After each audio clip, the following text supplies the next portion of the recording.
पौलोम पर्व चतुर्थों अध्याय कथा प्रवेश एवं पंचमों अध्याय भृगु के आश्रम पर पुलोमा दानव का आगमन और उसकी अग्निदेव के साथ बातचीत। नैमिषारण्य में कुलपति शौनक के 12 वर्षों तक चालू रहने वाले सत्र में उपस्थित महर्षियों के समीप एक दिन लोमहर्षण सूतनंदन उग्रश्रवा आए। वे पुराणों की कथा कहने में कुशल थे।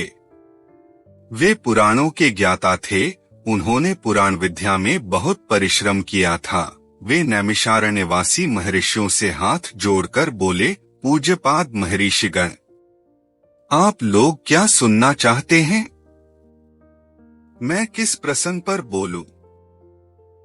तब ऋषियों ने उनसे कहा, लोमहर्षण कुमार, हम आपको उत्तम प्रसंग बतलाएंगे और कथा प्रसंग प्रारंभ होने पर सुनने की इच्छा रखने वाले हम लोगों के समक्ष आप बहुत सी कथाएं कहेंगे।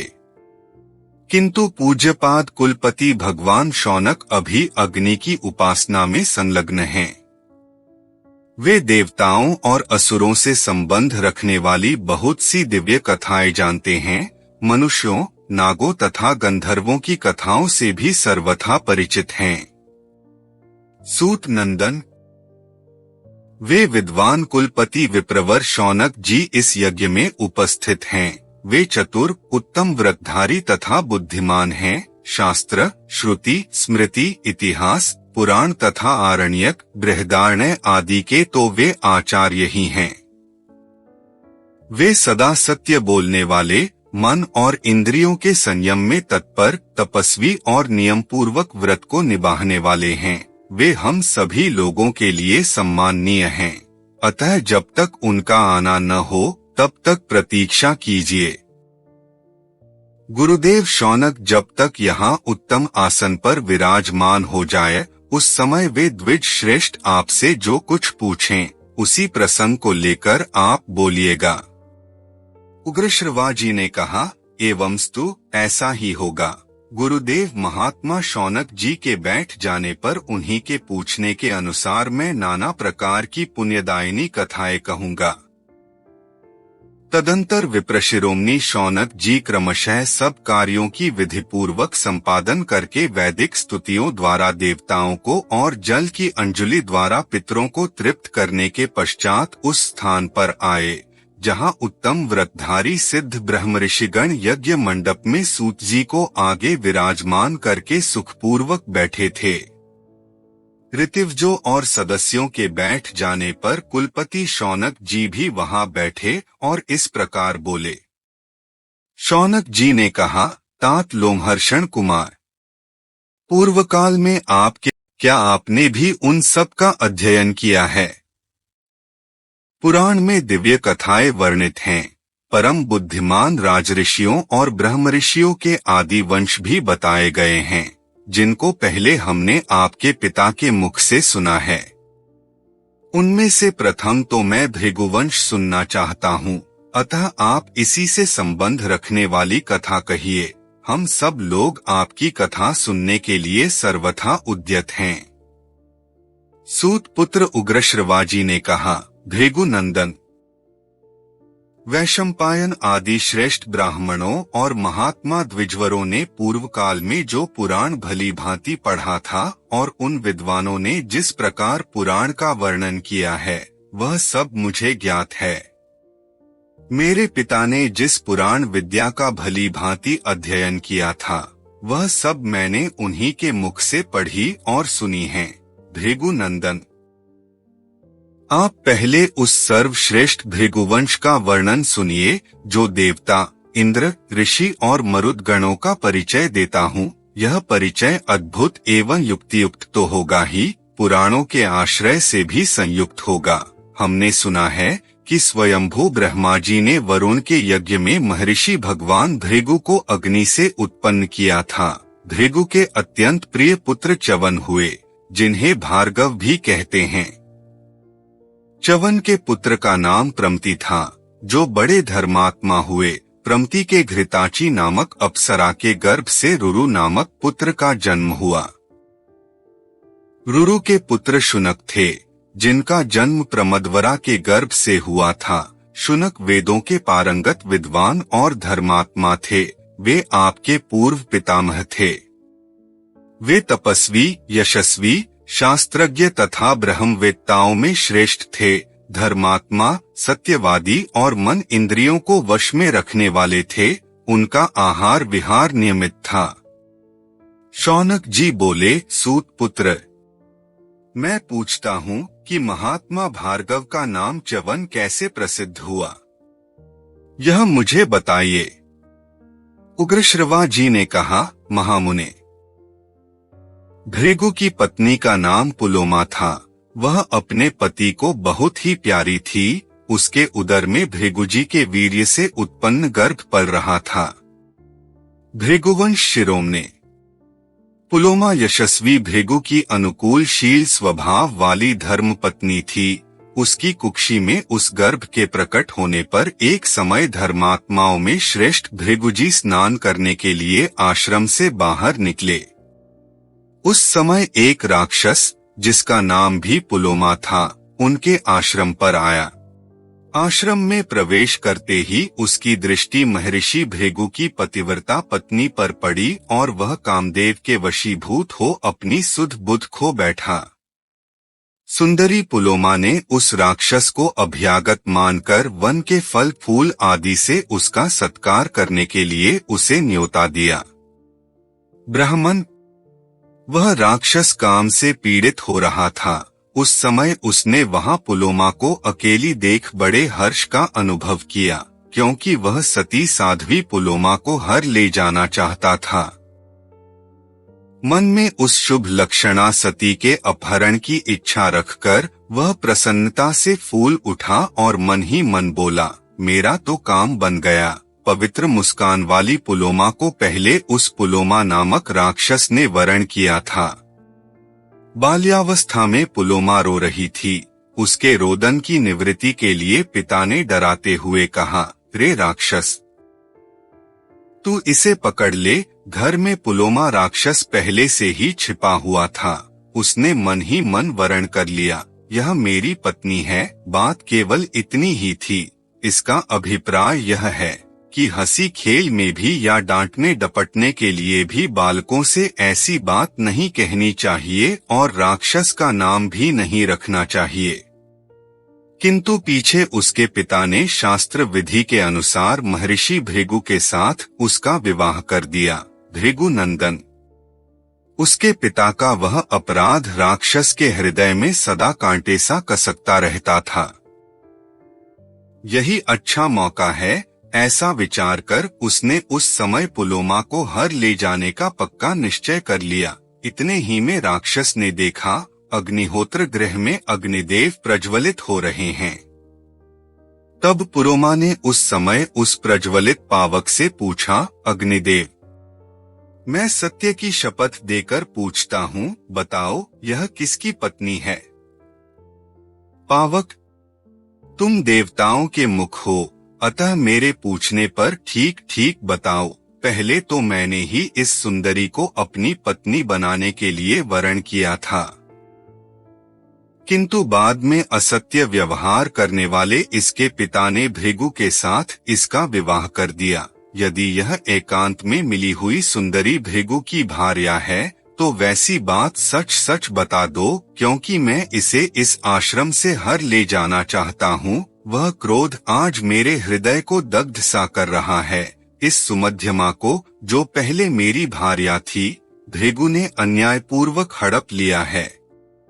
उग्रश्रवा जी कहते हैं, इस प्रकार वह राक्षस भृगु की पत्नी के प्रति, यह मेरी है, प्रज्वलित अग्नि को संबोधित करके बार बार पूछने लगा, अग्निदेव, तुम सदा सब प्राणियों के भीतर निवास करते हो। सर्वज्ञ अग्नि, तुम पुण्य और पाप के विषय में साक्षी की भांति स्थित रहते हो, अतः सच्ची बात बताओ।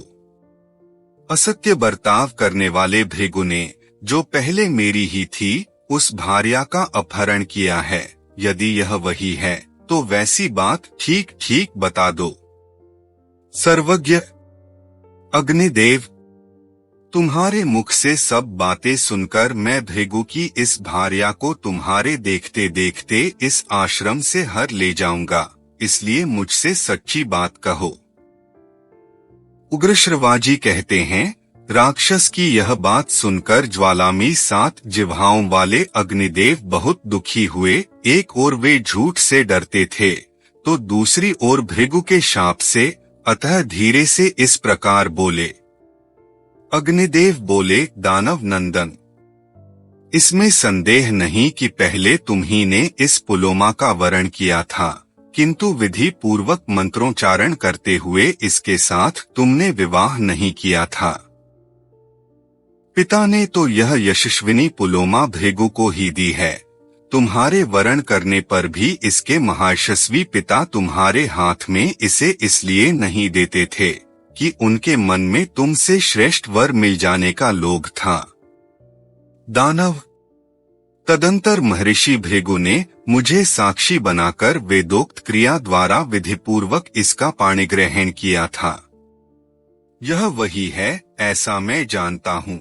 इस विषय में मैं झूठ नहीं बोल सकता। दानव श्रेष्ठ, लोक में असत्य की कभी पूजा नहीं होती है।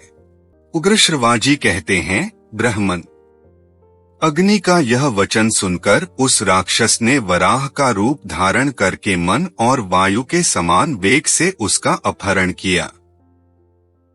भृगुवंश शिरोमणि, उस समय वह गर्भ जो अपनी माता की कुक्षी में निवास कर रहा था, अत्यंत रोष के कारण योगबल से माता के उदर से च्युत होकर बाहर निकल आया। च्युत होने के कारण ही उसका नाम च्यवन हुआ। माता के उदर से च्युत होकर गिरे हुए उस सूर्य के समान तेजस्वी गर्भ को देखते ही वह राक्षस पुलोमा को छोड़कर गिर पड़ा और तत्काल जलकर भस्म हो गया। सुंदर कटी प्रदेश वाली पुलोमा दुख से मूर्छित हो गई और किसी तरह संभलकर भृगुकुल को आनंदित करने वाले अपने पुत्र भार्गव च्यवन को गोद में लेकर ब्रह्मा जी के पास चली। संपूर्ण लोकों के पितामह ब्रह्मा जी ने स्वयं भृगु की उस पतिव्रता पत्नी को रोती और नेत्रों से आंसू बहाती देखा। तब पितामह भगवान ब्रह्मा जी ने अपनी पुत्रवधू को सांत्वना दी, उसे धीरज बंधाया। उसके आंसुओं दे बूंदों से एक बहुत बड़ी नदी प्रकट हो गई। वह नदी तपस्वी भृगु की उस पत्नी के मार्ग को आप्लावित किए हुए थी। उस समय लोक पितामह भगवान ब्रह्मा जी ने पुलोमा के मार्ग का अनुसरण करने वाली उस नदी को देखकर उसका नाम वधूसरा रख दिया, जो च्यवन के आश्रम के पास प्रवाहित होती है। इस प्रकार भृगु पुत्र प्रतापी च्यवन का जन्म हुआ। तदंतर पिता भृगु ने वहां अपने पुत्र च्यवन तथा पत्नी पुलोमा को देखा और सब बातें जानकर उन्होंने अपनी भार्या पुलोमा से कुपित होकर पूछा। भृगु बोले, कल्याणी, तुम्हें हर लेने की इच्छा से आए हुए उस राक्षस को किसने तुम्हारा परिचय दे दिया? मनोहर मुस्कान वाली मेरी पत्नी तुझ पुलोमा को वह राक्षस नहीं जानता था। प्रिय, ठीक ठीक बताओ, आज मैं कुपित होकर अपने उस अपराधी को शाप देना चाहता हूँ। कौन मेरे शाप से नहीं डरता है? किसके द्वारा यह अपराध हुआ है? पुलोमा बोली, भगवन, अग्निदेव ने उस राक्षस को मेरा परिचय दे दिया। इससे कुर्री की भांति विलाप करती हुई मुझ अबला को वह राक्षस उठा ले गया। आपके इस पुत्र के तेज से मैं उस राक्षस की चुंगल से छूट सकी हूँ। राक्षस मुझे छोड़कर गिरा और जलकर भस्म हो गया। उग्रश्रवाजी कहते हैं, पुलोमा का यह वचन सुनकर परम क्रोधी महर्षि भृगु का क्रोध और भी बढ़ गया। उन्होंने अग्निदेव को शाप दिया, तुम सर्वभक्षी हो जाओगे। उग्रश्रवाजी कहते हैं, महर्षि भृगु के शाप देने पर अग्निदेव ने कुपित होकर यह बात कही, ब्राह्मण, तुमने मुझे शाप देने का यह दुस्साहसपूर्ण कार्य क्यों किया है? मैं सदा धर्म के लिए प्रयत्नशील रहता और सत्य एवं पक्षपात शून्य वचन बोलत हूँ। अतः उस राक्षस के पूछने पर यदि मैंने सच्ची बात कह दी तो इसमें मेरे क्या अपराध है? जो साक्षी किसी बात को ठीक ठीक जानते हुए भी पूछने पर कुछ का कुछ कह देता, झूठ बोलता है, वह अपने कुल में पहले और पीछे की 7-7 पीढ़ियों का नाश करता, उन्हें नरक में ढकेलता है। इसी प्रकार जो किसी कार्य के वास्तविक रहस्य की ज्ञात है, वह उसके पूछने पर यदि जानते हुए भी नहीं बतलाता, मौन रह जाता है, तो वह भी उसी पाप से लिप्त होता है, इसमें संशय नहीं है। मैं भी तुम्हें शाप देने की शक्ति रखता हूँ, तो भी नहीं देता हूँ, क्योंकि ब्राह्मण मेरे मान्य हैं। ब्राह्मण, यद्यपि तुम सब कुछ जानते हो, तथापि मैं तुम्हें जो बता रहा हूँ, उसे ध्यान देकर सुनो। मैं योग सिद्धि के बल से अपने को अनेक रूपों में प्रकट करके गार्हपत्य और दक्षिणानी आदि मूर्तियों में, नित्य किए जाने वाले अग्निहोत्रों में, अनेक व्यक्तियों द्वारा संचालित सत्रों में, गर्भाधान आदि क्रियाओं में तथा ज्योतिष्टोम आदि मखो यज्ञों में सदा निवास करता हूँ। मुझमें वेदोक्त विधि से जिस हविष्य की आहुति दी जाती है, उसके द्वारा निश्चय ही देवता तथा पितृगण तृप्त होते हैं। जल ही देवता है तथा जल ही पितृगण हैं। दर्श और पौर्णमास याग पितरों तथा देवताओं के लिए किए जाते हैं।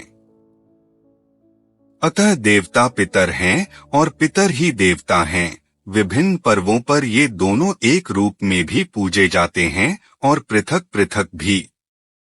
मुझमें जो आहुति दी जाती है, उसे देवता और पितर दोनों भक्षण करते हैं, इसीलिए मैं देवताओं और पितरों का मुख माना जाता हूँ।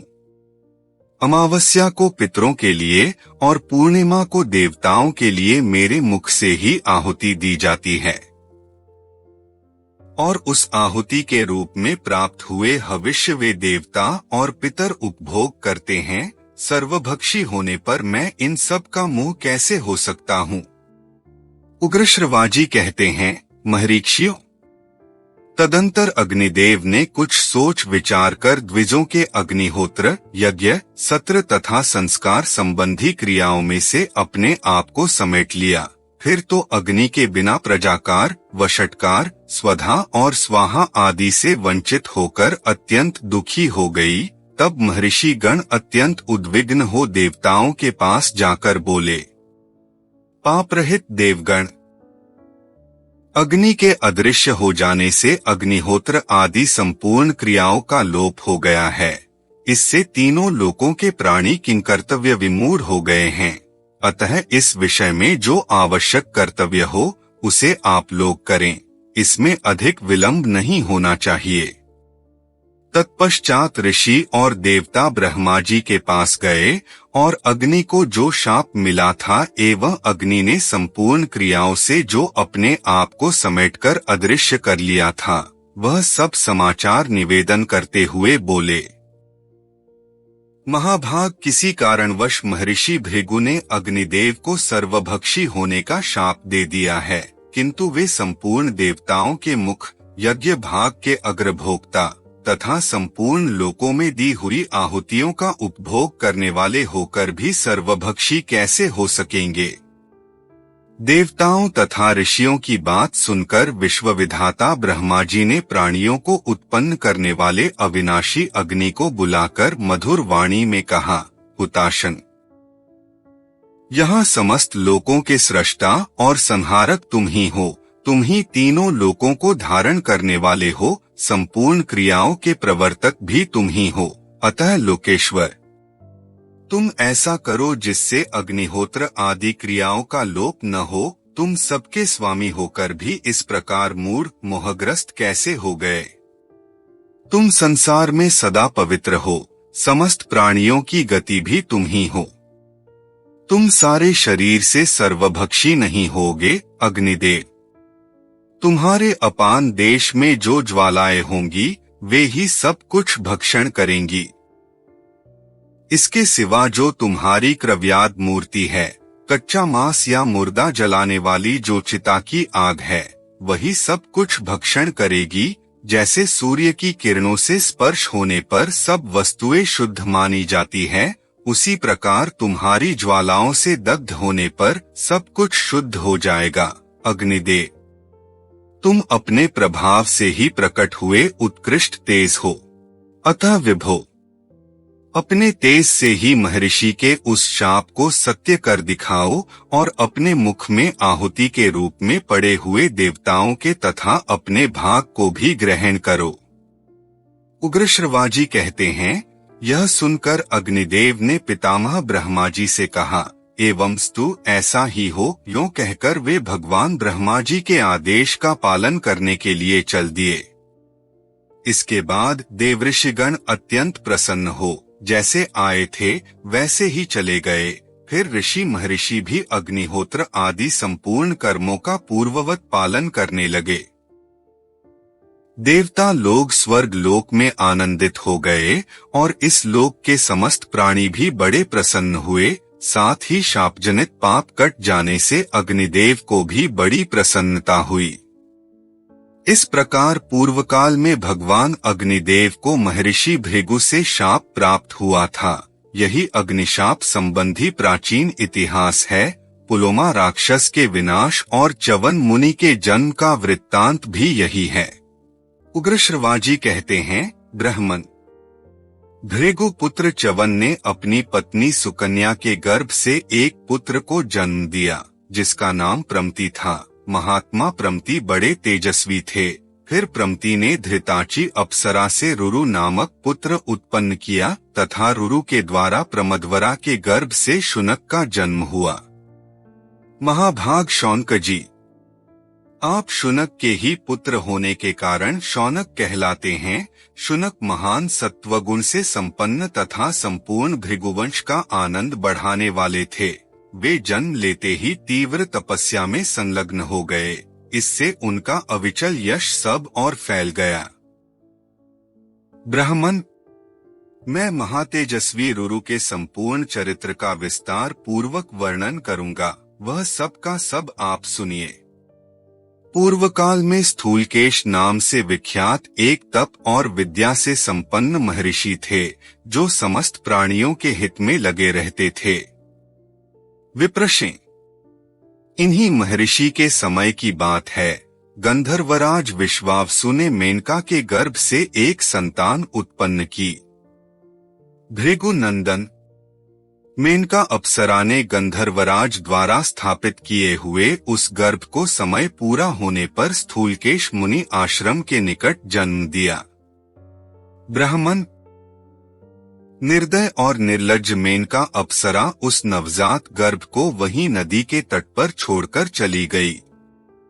तदंतर तेजस्वी महर्षि स्थूलकेश ने एकांत स्थान में त्यागी हुई उस बंधुहीन कन्या को देखा, जो देवताओं की बालिका के समान दिव्य शोभा से प्रकाशित हो रही थी। उस समय उस कन्या की वैसी दशा में देखकर द्विजश्रेष्ठ मुनिवर स्थूलकेश के मन में बड़ी दया आई, अतः वे उसे उठा लाए और उसका पालन पोषण करने लगे। वह सुंदरी कन्या उनके शुभ आश्रम पर दिनों दिन बढ़ने लगी। महाभाग महर्षि स्थूलकेश ने क्रमशः उस बालिका के जात कर्मादि सब संस्कार विधिपूर्वक संपन्न किए। वह बुद्धि, रूप और सब उत्तम गुणों से सुशोभित हो संसार की समस्त प्रमदाओं, सुंदरी स्त्रियों से श्रेष्ठ जान पड़ती थी। इसलिए महर्षि ने उसका नाम प्रमदवरा रख दिया। एक दिन धर्मात्मा रुरु ने महर्षि के आश्रम में उस प्रमदवरा को देखा। उसे देखते ही उनका हृदय तत्काल कामदेव के वशीभूत हो गया। तब उन्होंने मित्रों द्वारा अपने पिता भृगुवंशी प्रमति को अपनी अवस्था कहलाई। तदंतर प्रमति ने यशस्वी स्थूलकेश मुनि से अपने पुत्र के लिए उनकी वह कन्या मांगी। तब पिता ने अपनी कन्या प्रमदवरा का रुरु के लिए वाग्दान कर दिया और आगामी उत्तर फाल्गुनी नक्षत्र में विवाह का मुहूर्त निश्चित किया। तदंतर जब विवाह का मुहूर्त निकट आ गया, उसी समय वह सुंदरी कन्या सखियों के साथ क्रीड़ा करती हुई वन में घूमने लगी। मार्ग में एक सांप चौड़ी जगह घेरकर तिरछा सो रहा था। प्रमदवरा ने उसे नहीं देखा। वह काल से प्रेरित होकर मरना चाहती थी, इसलिए सर्प को पैर से कुचलती हुई आगे निकल गई। उस समय काल धर्म से प्रेरित हुए उस सर्प ने उस असावधान कन्या के अंग में बड़े जोर से अपने विषभरे दांत गड़ा दिए। उस सर्प के डंस लेने पर वह सहसा पृथ्वी पर गिर पड़ी। उसके शरीर का रंग उड़ गया, आभूषण इधर उधर बिखर गए और चेतना लुप्त हो गई। उसके बाल खुले हुए थे। अब वह अपने उन बंधुजनों के हृदय में विषाद उत्पन्न कर रही थी, जो कुछ ही क्षण पहले अत्यंत सुंदरी एवं दर्शनीय थी। वही प्राण शून्य होने के कारण अब देखने योग्य नहीं रह गई। वह सर्प के विष से पीड़ित होकर गाढ़ निद्रा में सोई हुई ही भांति भूमि पर पड़ी थी। उसके शरीर का मध्य भाग अत्यंत कृश था। वह उस अचेतनावस्था में भी अत्यंत मनोहारिणी जान पड़ती थी। उसके पिता स्थूलकेश ने तथा अन्य तपस्वी महात्माओं ने भी आकर उसे देखा। वह कमल की सी कांति वाली किशोरी धरती पर चेष्टारहित पड़ी थी। तदंतर स्वस्त्यात्रे, महाजानु, कुशिक, शंखमेखल, उद्दालक, कठ, महायशस्वी शवेत, भारद्वाज, कौनकुतस्य, आरिष्टिशेन, गौतम अपने पुत्र रुरु सहित प्रमति तथा अन्य सभी वनवासी श्रेष्ठ द्विज दया से द्रवित होकर वहां आए।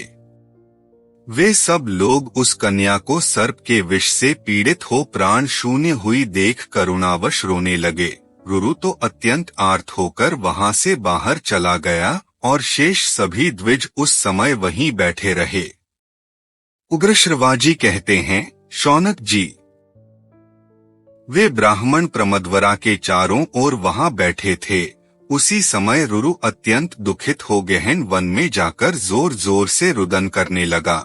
शोक से पीड़ित होकर उसने बहुत करुणाजनक विलाप किया और अपनी प्रियतमा प्रमदवरा का स्मरण करके शोकमग्न हो इस प्रकार बोला, हाय, वह कृशांगी बाला मेरा तथा समस्त बांधवों का शोक बढ़ाती हुई भूमि पर सो रही है। इससे बढ़कर दुख और क्या हो सकता है। यदि मैंने दान दिया हो, तपस्या की हो अथवा गुरुजनों की भली भांति आराधना की हो तो उसके पुण्य से मेरे प्रिया जीवित हो जाएं। यदि मैंने जन्म से लेकर अब तक मन और इंद्रियों पर संयम रखा है और ब्रह्मचर्य आदि व्रतों का दृढ़ता पूर्वक पालन किया हो तो यह मेरी प्रमदवरा अभी जी उठे। यदि पापी असुरों का नाश करने वाले, इंद्रियों के स्वामी जगदीश्वर एवं सर्वव्यापी भगवान श्री कृष्ण में मेरी अविचल भक्ति हो तो यह कल्याणी प्रमदवरा जी उठे। इस प्रकार जब रुरु पत्नी के लिए दुखित हो अत्यंत विलाप कर रहा था, उस समय एक देवदूत उसके पास आया और वन में रुरु से बोला। देवदूत ने कहा, धर्मात्मा रुरु, तुम दुख से व्याकुल हो। अपनी वाणी द्वारा जो कुछ कहते हो वह सब व्यर्थ है, क्योंकि जिस मनुष्य की आयु समाप्त हो गई है उसे फिर आयु नहीं मिल सकती। यह बेचारी प्रमदवरा गंधर्व और अप्सरा की पुत्री थी। इसे जितनी आयु मिली थी वह पूरी हो चुकी है। अतः तात, तुम किसी तरह भी मन को शोक में न डालो। इस विषय में महात्मा देवताओं ने एक उपाय निश्चित किया है। यदि तुम उसे करना चाहो तो इस लोक में प्रमदवरा को पा सकोगे। रुरु बोला, आकाशचारी देवदूत, देवताओं ने कौन सा उपाय निश्चित किया है, उसे ठीक ठीक बताओ। उसे सुनकर मैं अवश्य वैसा ही करूंगा। तुम मुझे इस दुख से बचाओ। देवदूत ने कहा, भृगुनंदन रुरु, तुम उस कन्या के लिए अपनी आधी आयु दे दो। ऐसा करने से तुम्हारी भार्या प्रमदवरा जी उठेगी। रुरु बोला, देवश्रेष्ठ, मैं इस कन्या को अपनी आधी आयु देता हूँ। मेरी प्रिया अपने श्रृंगार, सुंदर रूप और आभूषणों के साथ जीवित हो उठे। उग्रश्रवाजी कहते हैं, तब गंधर्वराज विश्वावसु और देवदूत दोनों सत्पुरुषों ने धर्मराज के पास जाकर कहा, धर्मराज, रुरु की भार्या कल्याणी प्रमदवरा मर चुकी है। यदि आप मान ले तो वह रुरु की आधी आयु से जीवित हो जाए। धर्मराज बोले, देवदूत, यदि तुम रुरु की भार्या प्रमदवरा को जिलाना चाहते हो तो वह रुरु की आधी आयु से संयुक्त होकर जीवित हो उठे। उग्रश्रवाजी कहते हैं, धर्मराज के ऐसा कहते ही वह सुंदरी मुनिकन्या प्रमदवरा रुरु की आधी आयु से संयुक्त हो सोई हुई भांति जाग उठी। उत्तम तेजस्वी रुरु के भाग्य में ऐसी बात देखी गई थी। उनकी आयु बहुत बढ़ी चढ़ी थी। जब उन्होंने भार्या के लिए अपनी आधी आयु दे दी, तब दोनों के पिताओं ने निश्चित दिन में प्रसन्नतापूर्वक उनका विवाह कर दिया। वे दोनों दंपति एक दूसरे के हितैषी होकर आनंद पूर्वक रहने लगे। कमल के सर की सी कांति वाली उस दुर्लभ भार्या को पाकर व्रतधारी रुरु ने सर्पों के विनाश का निश्चय कर लिया। वह सर्पों को देखते ही अत्यंत क्रोध में भर जाता और हाथ में डंडा ले उन पर यथाशक्ति प्रहार करता था। एक दिन की बात है, ब्रह्मांड रुरु किसी विशाल वन में गया। वहां उसने डुंडुभ जाति के एक बूढ़े सांप को सोते देखा। उसे देखते ही उसके क्रोध का पारा चढ़ गया और उस ब्राह्मण ने उस समय सर्प को मार डालने की इच्छा से कालदंड के समान भयंकर डंडा उठाया। तब उस डुंडुभ ने मनुष्य की बोली में कहा, तपोधन, आज मैंने तुम्हारा कोई अपराध तो नहीं किया, फिर किस लिए क्रोध के आवेश में आकर तुम मुझे मार रहे हो? रुरु बोला, सर्प, मेरी प्राणों के समान प्यारी पत्नी को एक सांप ने डंस लिया था। उसी समय मैंने यह घोर प्रतिज्ञा की ली कि जिस जिस सर्प को देख लूंगा उसे उसे अवश्य मार डालूंगा। उसी प्रतिज्ञा के अनुसार मैं तुम्हें मार डालना चाहता हूँ, अतः आज तुम्हें अपने प्राणों से हाथ धोना पड़ेगा। डुंडुभ ने कहा, ब्राह्मण, वे दूसरे ही सांप हैं जो इस लोक में मनुष्यों को डंसते हैं। सांपों की आकृति मात्र से इस तुम्हें डुंडुभों को नहीं मारना चाहिए। अहो, आश्चर्य है, बेचारे डुंडुभ अनर्थ भोगने में सब सर्पों के साथ एक हैं, परंतु उनका स्वभाव दूसरे सर्पों से भिन्न है, तथा दुख भोगने में तो वे सब सर्पों के साथ एक हैं, किंतु सुख सबका अलग अलग है। तुम धर्मज्ञ हो, अतः तुम्हें डुंडुभों की हिंसा नहीं करनी चाहिए। उग्रश्रवाजी कहते हैं, डुंडुभ सर्प का यह वचन सुनकर रुरु ने उसे कोई भयभीत ऋषि समझा, अतः उसका वध नहीं किया। इसके सिवा बड़भागी रुरु ने उसे शांति प्रदान करते हुए सर्प से कहा, भुजंगम, बताओ इस विकृत सर्प योनि में पड़े हुए तुम कौन हो? डुंडुभ ने कहा, रुरु, मैं पूर्वजन्म में सहस्त्रपाद नामक ऋषि था, किंतु एक ब्राह्मण के शाप से मुझे इस सर्पयोनि में आना पड़ा है। रुरु ने पूछा, भुज गौतम, उस ब्राह्मण ने किस लिए कुपित होकर तुम्हें शाप दिया? तुम्हारा यह शरीर अभी कितने समय तक रहेगा? डुंडुभ ने कहा, तात, पूर्व काल में खगम नाम से प्रसिद्ध एक ब्राह्मण मेरा मित्र था। वह महान तपोबल से संपन्न होकर भी बहुत कठोर वचन बोला करता था। एक दिन वह अग्निहोत्र में लगा था। मैंने खिलवाड़ में तिनकों का एक सर्प बनाकर उसे डरा दिया। वह भय के मारे मूर्छित हो गया। फिर होश में आने पर वह सत्यवादी एवं कठोरव्रती तपस्वी मुझे क्रोध से दग्ध सा करता हुआ बोला, अरे, तूने मुझे डराने के लिए जैसा अल्प शक्ति वाला सर्प बनाया था, मेरे शाप वश ऐसा ही अल्पशक्ति संपन्न सर्प तुझे भी होना पड़ेगा। तपोधन, मैं उसकी तपस्या का बल जानता था, अतः मेरा हृदय अत्यंत उद्विग्न हो उठा और बड़े वेग से उसके चरणों में प्रणाम करके हाथ जोड़ सामने खड़ा हो उस तपोधन से बोला, सखे, मैंने परिहास के लिए सहसा यह कार्य कर डाला है। ब्राह्मण, इसके लिए क्षमा करो और अपना यह शाप लौटा लो मुझे अत्यंत घबराया हुआ देखकर संभ्रम में पड़े हुए उस तपस्वी ने बार बार गर्म सांस खींचते हुए कहा, मेरी कही हुई यह बात किसी प्रकार झूठी नहीं हो सकती। निष्पाप तपोधन, इस समय मैं तुमसे जो कुछ कहता हूँ उसे सुनो और सुनकर अपने हृदय में सदा धारण करो। भविष्य में महर्षि प्रमति के पवित्र पुत्र रुरु उत्पन्न होंगे। उनका दर्शन करके तुम्हें शीघ्र ही उस शाप से छुटकारा मिल जाएगा। जान पड़ता है तुम वही रुरु नाम से विख्यात महर्षि प्रमति के पुत्र हो। अब मैं अपना स्वरूप धारण करके तुम्हारे हित की बात बताऊंगा। इतना कहकर महायशस्वी विप्रवर सहस्त्रपाद ने डुंडुभ का रूप त्याग कर पुनः अपने प्रकाशमान स्वरूप को प्राप्त कर लिया। फिर अनुपम ओजवाले रुरु को प्राप्त कर लिया। फिर अनुपम ओजवाले रुरु से यह बात कही, समस्त प्राणियों में श्रेष्ठ अहिंसा सबसे उत्तम धर्म है। अतः ब्राह्मण को समस्त प्राणियों में से किसी की कभी और कहीं भी हिंसा नहीं करनी चाहिए। ब्राह्मण इस लोक में सदा सौम्य स्वभाव का ही होता है, ऐसा श्रुति का उत्तम वचन है। वह वेद वेदांगों का विद्वान और समस्त प्राणियों को अभय देने वाला होता है।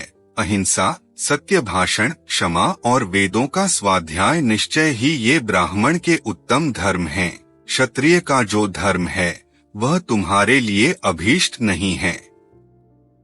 रुरुओ, दंडधारण, उग्रता और प्रजापालन ये सब क्षत्रियों के कर्म रहे हैं। मेरी बात सुनो। पहले राजा जन्मेजय के यज्ञ में सर्पों की बड़ी भारी हिंसा हुई, द्विजश्रेष्ठ। फिर उसी सर्प सत्र में तपस्या के बल वीर्य से संपन्न वेद वेदांगों के पारंगत विद्वान विप्रवर आस्तिक नामक ब्राह्मण के द्वारा भयभीत सर्पों की प्राण रक्षा हुई। रुरु ने पूछा, द्विज श्रेष्ठ, राजा जन्मेजय ने सर्पों की हिंसा कैसे की? अथवा उन्होंने किस लिए यज्ञ में सर्पों की हिंसा करवाई? विप्रवर परम बुद्धिमान महात्मा आस्तिक ने किस लिए सर्पों को उस यज्ञ से बचाया था? यह सब मैं पूर्ण रूप से सुनना चाहता हूँ। ऋषि ने कहा, रुरु, तुम कथावाचक ब्राह्मणों के मुख से आस्तिक का महान चरित्र सुनोगे। ऐसा कहकर सहस्त्रपाद मुनि अंतर्ध्यान हो गए। उग्रश्रवाजी कहते हैं, तदंतर रुरु वहां अदृश्य हुए मुनि की खोज में उस वन के भीतर सब ओर दौड़ता रहा और अंत में थककर पृथ्वी पर गिर पड़ा। गिरने पर उसे बड़ी भारी मूर्छा ने दबा लिया। उसकी चेतना नष्ट हो गई। महर्षि के यथार्थ वचन का बार बार चिंतन करते हुए होश में आने पर रुरु घर लौट आया। उस समय उसने पिता से सब बातें सुनाई और पिता से भी आस्तिक का उपाख्यान पूछा। रुरु के पूछने पर पिता ने सब कुछ बता दिया। आपसे एक निवेदन है, आप अपने मित्रों, बच्चों को महाभारत जैसा भव्य, दिव्य, विशाल, अद्वितीय ग्रंथ पढ़ने के लिए प्रेरित करें, जिससे उनको जीवन में एक नई दिशा प्राप्त हो। अगर हमारा वीडियो आपको अच्छा लगा तो लाइक करें, शेयर करें और चैनल को सब्सक्राइब करें, जिससे महाभारत के नए एपिसोड का नोटिफिकेशन मिलता रहे। धन्यवाद।